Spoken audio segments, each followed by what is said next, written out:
A genuine Christian. Alright. Pag sinabing genuine, totoo. Sabihin mo sa katabi mo, totoo. Totoo ka ba? Alright. Totoo ka ba? Kasi kapag hindi totoo, anong tawag doon? Peke or fake. Alright. So, napaka-importante nito sa atin mga kapatid. Importante na na-check natin. Tama po ba? Na-check natin yung mga sarili natin. Tayo ba ay tunay na Kristiyano? Tayo ba ay totoo sa harap ng Panginoon? Kasi marami pong mga tao magsasabi na ako ay talagang Kristiyano, pero hindi mo nakikita sa kanilang mga buhay. Now, we will talk about the character ng anong isang tunay na lingkod ng Diyos. Amen po ba? Amen. So, ngayon po, ang dalangin ko ay buksan natin ang ating puso, buksan natin ang ating mga isip, dahil ang salita ng Diyos ay hindi lamang nagtuturo, kundi nagko-correct, nagre-rebuke. Okay? Amen po ba? So, alam po ba natin, ang salita ng Diyos ay laging nagtuturo, nagre-rebuke, nagko-correct sa atin. Kaya, napaka-importante para tayo ay maging tunay na anak ng Diyos, tunay na Kristiyano. And a genuine Christian is someone who has faith in Jesus Christ, amen? Someone na tumanggap kay Jesus. Ikaw ba kapatid ay tumanggap na kay Jesus? Amen. Lahat tayo tumanggap kay Jesus as their Savior, as our Savior, bilang ating tagapagligtas at Panginoon ng ating buhay. We receive the Holy Spirit. Someone who has received the Holy Spirit and lives their life in imitation of Jesus. Kailangan nakikita sa iyo, kapatid, ang mukha ni Jesus. Hindi yung mukha ng kasino man. Okay? O yung mukha mo na laging galit at maraming mga bagay na hindi tama sa isip. Alright? So nakikita dapat yung mukha ni Jesus. Imitation of Jesus. In 2 Peter 2:9, it says here, "But you are a chosen people, a royal priesthood, a holy nation, God's special possession, that you may declare the praises of Him who called you out of darkness into His marvelous light." So, it means believers are called to stand out. Tayong mga mananampalataya, amen, tayo ay pinili ng Diyos. You are a chosen people. Hallelujah. At napakasarap pong malaman na ako pala talaga ay pinili ng Panginoon. No? Ako pala ay pinili ng Panginoon, kaya importante na ako ay maging tunay na mananampalataya ng aking Diyos. That you may declare of praises of Him who called you out of darkness into His marvelous light. So believers are called out to stand out, to be distinct. Kailangan kakaiba ka, kapatid, hindi ka katulad ng iba. Kapag ikaw ay binago na ni Lord, kapag ikaw ay nasa Panginoon na, kailangan nakikita ang iyong pagkakaiba sa mundo. Believers are called out to stand out, to be distinct, to be set apart, and to make a profound influence to the world. So kapag ikaw ay tunay na Kristiyano, hindi ikaw dapat ang nadadala ng mundo, kundi ikaw ang nagdadala sa mundo.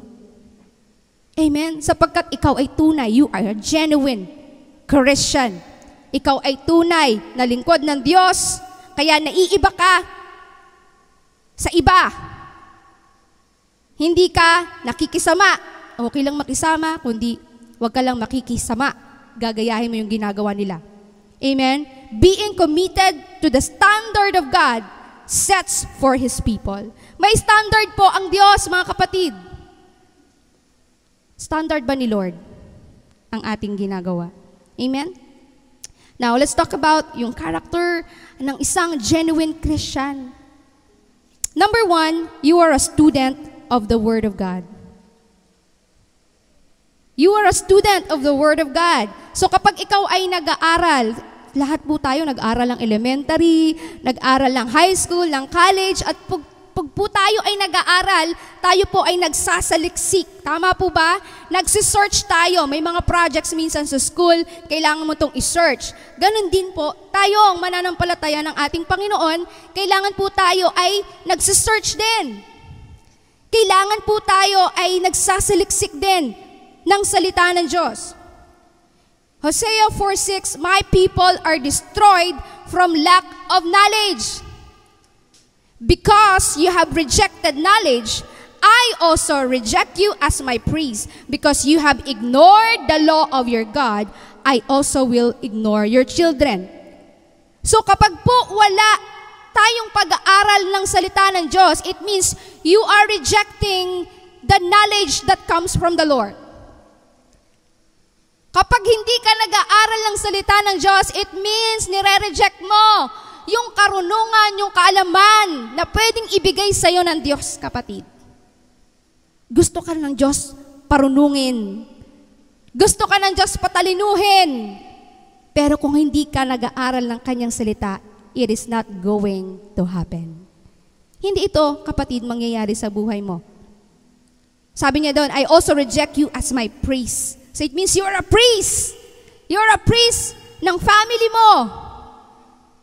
Ikaw ang priest doon sa mundo na ginagalawan mo dahil ikaw ay tunay na Kristiyano.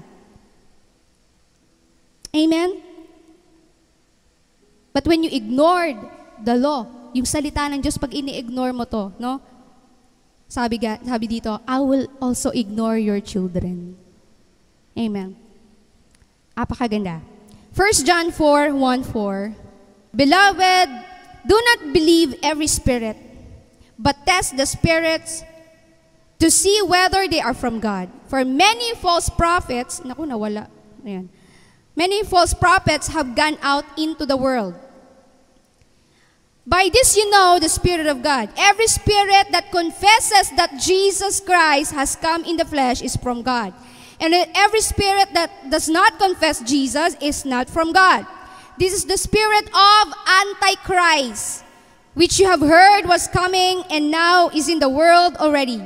Little children, you are from God and have overcome them. For he who is in you is greater than he who is in the world. Amen? They are from the world, therefore they speak from the world, and the word listens to them. We are from God. Whoever knows God listens to us. Whoever is not from God does not listen to us. By this we know the spirit of the truth and the spirit of error. Sabi dito, maraming false teachers na darating sa mundo. Maraming false teachers ang mga ngaral. Dito ang kaligtasan. Dito kayo pumunta sa relihiyon namin. No? Marami po. Pero ang sinasabi po dito sa John, no? Sa 1 John, ang sinasabi po dito, kailangan i-test ang spirit. Kapag ang espiritu ay hindi nanggagaling sa salita ng Diyos, kapag ang espiritu ay parang hindi naniniwala kay Jesus, a spirit of Antichrist, dapat no na agad yon. Amen? Marami pong ganun. Ang tingin nila kay Jesus ay tao lang. Pero napakadami sa Biblia, kaya nga napaka-importante ng pag-aaral ng salita ng Diyos. Dahil pag nag-aaral ka ng salita ng Diyos, dito mo makikita, dito nga lang po sa John, makikita mo kung sino si Jesus. He is the Son of God, He is the light, He is the Word. Ang dami niya pong sinasabi na ang ating Panginoong Jesus ay siya mismo ang Diyos. Amen? So wag po tayong papadaya sa mga false teachers, sa mga false prophets na nagsasabing ito ang tama, ito ang reliyon. No! Kaya importante mga kapatid, ikaw mismo magbasa ka ng Biblia. Hindi yung narinig mo lang. Narinig mo lang na ito, ay, pakikinggan mo. No! Dito po sa church, tinuturuan po natin na kayo mismo magbasa ng Biblia, mag-aral, magsaliksik. Dahil gawain po yan ng isang tunay na Kristiyano. Kapag hindi ka tunay na Kristiyano, hindi ka mag-aaral ng salita ng Diyos. Gusto mong maging tunay na Kristiyano, kapatid? Magsaliksik ka, maging estudyante ka, maging student ka mismo ng salita ng Diyos. Amen? And of course, importante na bilang anak ng Diyos, nag-crave tayo. Alam niyo yung crave, di ba? Ano ba sa Tagalog crave? Yung, sa Tagalog please, yung nag-crave ako sa pagkain, gusto kong kumain ng mangga. Natatakam ka, parang ganon, alright? Ganon din kapatid, kapag ikaw ay isang anak ng Diyos, natatakam ka palagi sa salita ng Diyos. Dahil ang espiritu mo, pag nagugutom yung espiritu mo, kailangan ng pagkain. Sino yung nagugutom physically? Lahat tayo, tama po ba? Nagugutom, pero maaga pa naman po ang lunch, no? Mamaya na tayo magutom, okay? Pero hopefully, this time, no, yung mga spirito natin ay gustong makarinig na salita ng Diyos. Natatakam ka na, Lord, I want to hear a message from you. Lord, gusto ko makarinig na salita mo. Yung spirito mo, nagugutom, nagkikrave sa salita ng Diyos. Amen? Sino pong nagkikrave nga ngayon sa salita ng Diyos? Amen. Sabi dito, 1 2:3, like newborn babies, crave pure spiritual milk, so that by it you may grow up in your salvation, now that you have tasted that the Lord is good. Alam niyo mga kapatid, yung mga babies, siguro naman po yung ibang mga magulang dito nagkaroon ng baby. At ang mga baby kailangan ng gatas. Tama po? Meron po bang baby na pinakain mo ng meat? O kumain ka ng pork chop? Kumain ka ng menudo? No? 1-year-old pinakain mo ng menudo ng pork chop. Hindi po kaya. Ganon din po yung mga baby Christian. Kapag ikaw ay bago pa lang Kristiyano, bago ka pa lang kay Lord, kaya yung mga teachers, yung mga pastors, mga leaders, itinuturo sa'yo yung magagaan lang, yung kaya mong maintindihan. Hindi ka tuturuan ng mahihirap at malalalim na agad. No? Meat na yun eh. Pero kapag ikaw ay bago pa lang Kristiyano, tinuturo sa'yo yung mga milk pa lang, yung mga kaya mong maunawaan. So ito yung sinasabi dito, no? Like newborn babies, crave pure spiritual milk. So dapat, kaya meron po tayong mga life group, no? May mga life group po akong hawak. Every week, meron akong life group sa Central. May life group din po ako dito na hinahawakan. So, yung mga tinuturo ko sa kanila, hindi pa ganun ka lalim kasi mga baby pa sila. Alright? 2 Timothy, all scripture is God-breathed and is useful for teaching, rebuking, correcting, and training in righteousness, so that the servant of God may be thoroughly equipped for every good work. So bilang estudyante, bilang nag-aaral ng salita ng Diyos, kailangan maunawaan natin mga kapatid, na ang salita ng Diyos na ating pinakikinggan, hindi lamang nagtuturo. Kino-correct ka ng Word of God. Tinatama ka, kaya lang minsan kapag tinatama ka, nasasaktan ka, ayoko na magsimba. Ayoko na magsimba sa fire starters. Grabe naman, pinaparinggan ako ng pastora doon. Hindi po. It is the Word of God. Our job is just to share the Word. Kung na-offend tayo, ang Holy Spirit nangungusap. Amen? May kailangang itama sa puso. May kailangang itama. So, kaya napakaganda po ng Word of God dahil tinatama ka. May mga tao pag tinatama, may pride, ayaw tanggapin. Kailangan tinatanggap natin ang salita ng Diyos dahil ito po ang magpapatibay sa atin para ikaw ay maging isang tunay na Kristiyano. Amen? And the letter B is recognize. Kapag ikaw ay estudyante ng salita ng Diyos, you must hear or you must listen to the voice of God.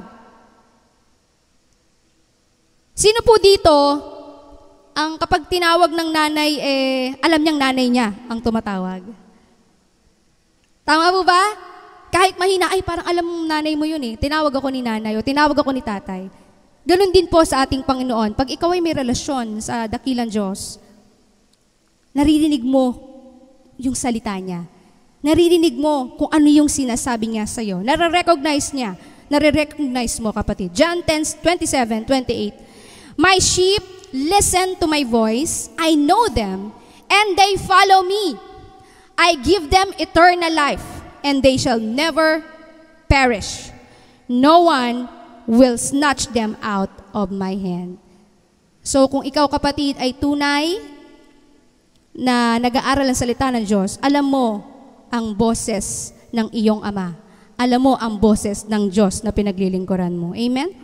Alright. Hebrews 4:12. For the word of God is alive and active, sharper than any double-edged sword. It penetrates even to the dividing soul and spirit, joints and marrow. It judges the thoughts and attitudes of the heart. Sapol, no? Agang word of God. Grabe, para kang tinusok sa puso kapag ang salita ng Diyos ay nangusap sa'yo. Wala kang magagawa. And of course, as we start neglecting the Word of God, we gradually slip into a state of complacency. There's no change of hearts and minds without knowing the Word of God. Kapag hindi ka nag-aaral ng salita ng Diyos, kapatid, walang pagbabago sa puso at isip ng isang Kristiyano. Wala. Kahit 10 years ka pa sa church, kapatid, kapag ikaw ay laging walang panahon magbasa ng Biblia, meron namang nagbabasa ng Biblia, pero hanggang dito lang. Magkaiba yon mga kapatid. Hindi, pastora, kabisado ko nga yan eh. Mula Old Testament to New Testament, nabasa ko na yan, pastora. Hindi yun ang pinag-uusapan, kapatid. Hindi lamang yun. Magandang nagbabasa ka ng Biblia, pero mas maganda kung nakikita sa buhay mo. Mas maganda kung may pagbabago, kapatid. Mas maganda kung nakikita sa ating mga buhay ang ating binabasa sa Biblia. Amen? Kaya revival is revival. Revival, gusto mo magkaroon ng revival? Magkaroon ng pagbabago sa church, sa individual na buhay natin? Revival. Magbasa ka. If you want change, read the Word of God. Pero dadagdagan ko, hindi lang magbabasa, isa sa pamuhay ang binabasa. Amen? Isa sa pamuhay natin. Alright, so the first one is a student of a word of God. Number 2 is prayerful warrior. Woo! Amen. So pag ikaw ay genuine Christian warrior ka, so importante mga kapatid, lagi tayong nandito. So I'm thankful with the people who are laging nandito every Saturday morning, nakikipaglaban sa panalangin. Dahil tinawag po tayo, maging warrior, kapatid. Marami tayong kailangang ipanalangin. Pray in the Spirit at all times and on every occasion. Stay alert and be persistent in your prayers for all believers everywhere. Devote yourself to prayer, being watchful and thankful. Colossians 4:2 in an NIV version. So mga kapatid, manalangin.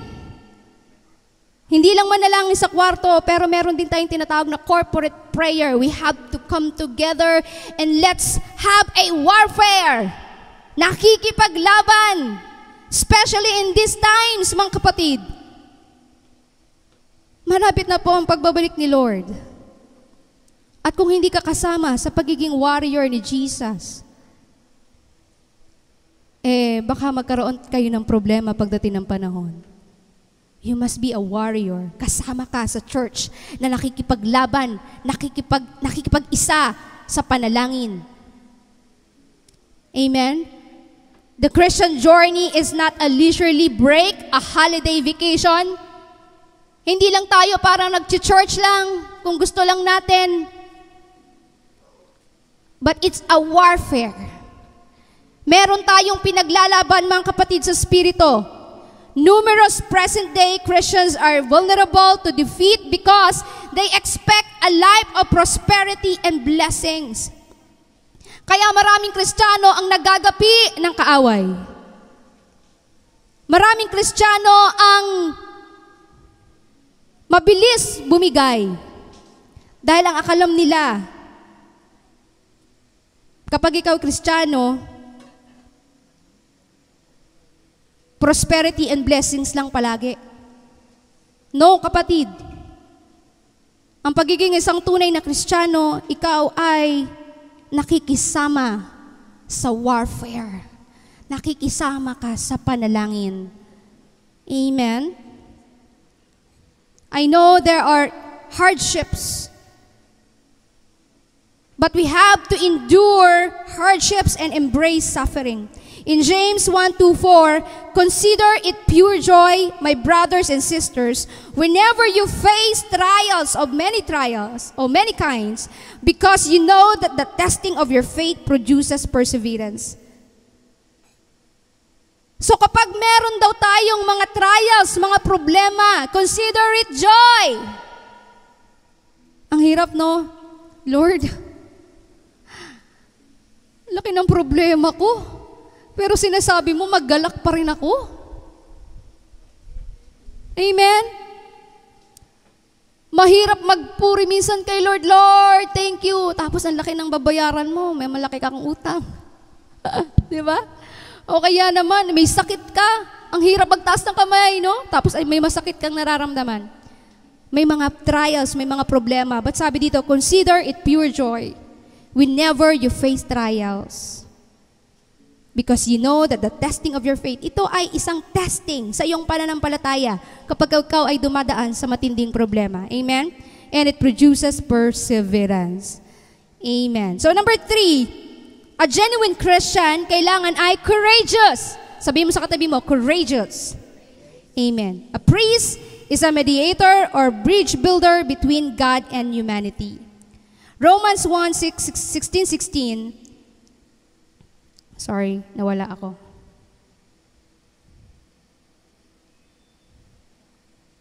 Hirap pag maliit yung cellphone hindi mabasa. For I am not ashamed of the gospel, because it is the power of God that brings salvation to everyone who believes, first to the Jew, then to the Gentile. Okay. So pag a genuine Christian, kapag ikaw ay tunay na mananampalataya, courageous ka, malakas ang loob mong i-share si Jesus. Alam mo, nakakatuwa nga Sister Wilma minsan, gabing-gabi na, kumakatok dito sa bahay. Narinig ni Asher, tumakbo si Asher, Mami, may kumakatok sa bahay. Bakit sino yun? Kinabahan naman ako, baka kung sino yun. So Sister Wilma pala, Pastora, pwedeng manghingi pa ng flyers? Mamimigay pa kasi ako ng mga flyers. Alam niyo po, yung mga ganong simpleng bagay, pero nakakatuwa yung mga ganong tao na may puso para kahit simpleng pagbibigay ng flyers, ma-share lang si Jesus, makapag-invite lang dito. Walang pumunta o hindi, okay lang, pas ang malaga ginagawa mo. Amen? I am not ashamed of the gospel. Apakasarap po na hindi mo ikinakaya ang gospel ni Jesus. When was the last time na sinabi mo sa kaibigan mo, sa pamilya mo, na alam mo, mahal ka ni Lord When was the last time na sinabihan mo? You know, yung mga office mates mo, yung mga katrabaho mo, yung mga kaibigan mo, they are just waiting. Mga kapatid, naghihintay lang silang i-invite mo sa church. Hinihintay lang nila na nasabihan mo sila na alam mo, mahal ka ni Lord. Hinihintay lang nilang sabihin mo, okay lang ba? Can I pray for you? They are just waiting, mga kapatid. Yun po yung katapat ng bahay natin. Meron pong matanda dyan na hindi naman siya bedridden, umaano naman siya every morning. He is actually 89 years old. So magna 90 years old na siya nandito. So nagkataon na kaupo siya dito nakatayo siya dito sa harap ng bahay namin. Matagal ko na siya pong inispatan.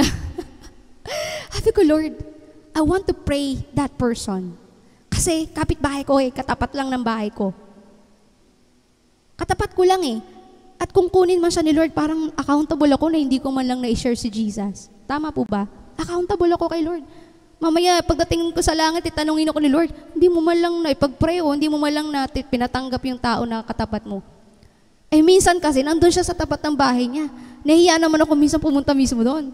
Pero dapat ginagawa ko. Sabi ko, Lord, sana magkaroon ng opportunity na makapag-preach sa kanya, makapag-share.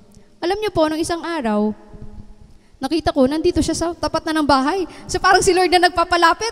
Well, Lord, pinalapit mo na talaga sa tapat ng bahay namin. Parang may kailangan na akong gawin. So ngayon, ano yung sasabihin ko? Alam nga naman, lalapit ako na, pwede ko pa bang i-share si Lord? Alam mo yung style na ginawa ko, mga kapatid? Alam niyo ba yung style na ginawa ko para lang magkaroon kami ng conversation?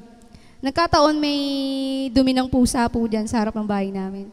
Sabi ko, naku, talaga naman, ang mga pusa, tumain na naman sa harap ko. Sa inyo po ba, tumatay rin po ba yung mga pusa? Konting ano lang. Ay, oo nga eh, ganyan-ganyan. Oh, kumusta naman po kayo, tay? Yun, doon ako nag-umpisa. Style-style lang ba? Para maibahagi mo lang si Jesus. Eh samantalang nung wala naman siya, kahit may tumaay ang pusa dyan, wala ka naman pakialam. So, ibig sabihin sa Lord, minsan binibigyan tayo ng wisdom paano tayo kumonek sa tao. So, ginawa ko po ang dapat kong gawin. Nagkwentuhan kami sandali. Nakakatuwa yung mga stories niya. So, nakaka-inspire sa haba ng panahon. And pinarealize ko sa kanya na hindi pa tapos si Lord sa buhay niya. 89 years old pero napaka ano pa rin. Kumbaga, mahusay pa rin makipag-usap. So, yung caregiver niya, binigyan siya ng upuan sa tapat ng bahay para hindi siya mapagod. So, nagkwentuhan kami and then I share about Jesus. Pinakilala ko siya si Jesus. And then, after niyang, actually, sabi pa nga niya, nakikinig ako sa dating daan eh. Sabi niya ganon. Sabi ko, ganun po ba? Pero, kilala niyo po ba si Jesus? Sabi niya, oo. Alam ko nga kung kailan pinanganak. Sabi niya gano'n. So nakakatuwa. So binibigyan niya yung month. Sabi ko, well actually po, wala yan sa Bible. Maaring, yan yung mga months, pero hindi po natin masasabi kung ano yung specific kasi wala yan sa Bible. But do you believe in Jesus? Tapos isinare ko po na si Jesus, mahal na mahal siya ni Jesus. Sinabi ko yung ginawa ni Jesus sa cross. Sinabi ko si Jesus, kailangan maging tao 100%, pero 100% din siyang Diyos. So in-explain ko, and then he was listening to me. And then after po ng pag-share ko sa kanya, I asked him, do you want to accept Jesus po? Gusto niyo po bang tanggapin si Jesus as your Lord and Savior? Sabi ko, dahil si Jesus po, mahal na mahal kayo, binigay niya yung buhay niya sa'yo. So alam niyo po, yung parang teary-eye siya, na parang siyang naiiyak. And then I prayed for him. And then he accepted Jesus. He accepted Jesus. At nakikita ko po yung joy sa puso niya. Kaya sabi ko, Lord, sinurrender ko siya sa'yo. Ikaw po ang bahala kung anong gusto mong gawin sa buhay niya. Amen? So, yun po yung sinasabi dito. Pag ikaw ay tunay na Kristiyano, mga kapatid, dapat hindi ka nahihiyang ibahagi si Jesus. You must share the gospel. Our responsibility is to bear witness to God's immense love and mercy to everyone we come across and to communicate how God can transform us from our sinful state into a reflection of His likeness. So, may mga 4 na bagay tayo na pwedeng i-share. Minsan kasi nahihirapan tayo mag-share about Jesus agad, di ba? So, pwede kang mag-umpisang mag-share about God's goodness. Halimbawa, may kaibigan ka. Alam mo, friend, sobrang bait ni Lord. Alam mo ba, meron akong mga pangangailangan na sinagot niya. God's goodness. Hindi mo naman agad sinishare yung about Jesus, about salvation. Hindi mo naman agad siya pinapatanggap kay Jesus agad. Pero, nag-uumpisa ka ng mag-share ng kabutihan ng Diyos. Amen? Can you do that, church? You can just testify the goodness of God. And by doing that, mga kapatid, nakakapag-share ka na. Amen? So you can share that. Alam mo, grabe sis, sobrang bait ni Lord. Alam mo ba, pinagaling niya ako. Okay? God's miracles. Sinishare mo yung miracles na nangyari sa'yo. I-share mo yun. God's transforming, yung dati kang bulakbol, yung dating masama ang ugali mo, yung dati kang may bisyo, i-share mo din na binago ka ni Lord. And then you can share the Word of God. Amen? Napakaraming paraan para ibahagi si Jesus. Marami pong paraan. And a genuine Christian, also a faithful companion. Tapat na kasama. Amen? Masarap po na kapag ang church and leaders ay sama-sama, united, tapat sa bawat isang naglilingkod sa ating Panginoon. Acts 2:46, every day they continued to meet together in the temple courts. They broke bread in their homes and ate together with glad and sincere hearts. Sabihin nyo nga po, glad and sincere hearts. Importante po yan. Masarap pong kasama kapag tayo ang bawat isa ay tapat rin sa bawat isa. Amen? Tapat po ba tayo? Amen. Kailangan po tayo ay maging tapat na companion, tapat na lingkod ng ating Panginoon. And the last one is a genuine Christian is obedient.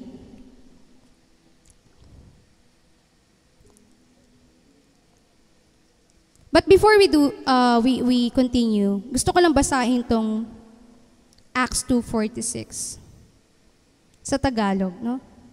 Maganda po kasi yung sinabi dito. Faithful companion.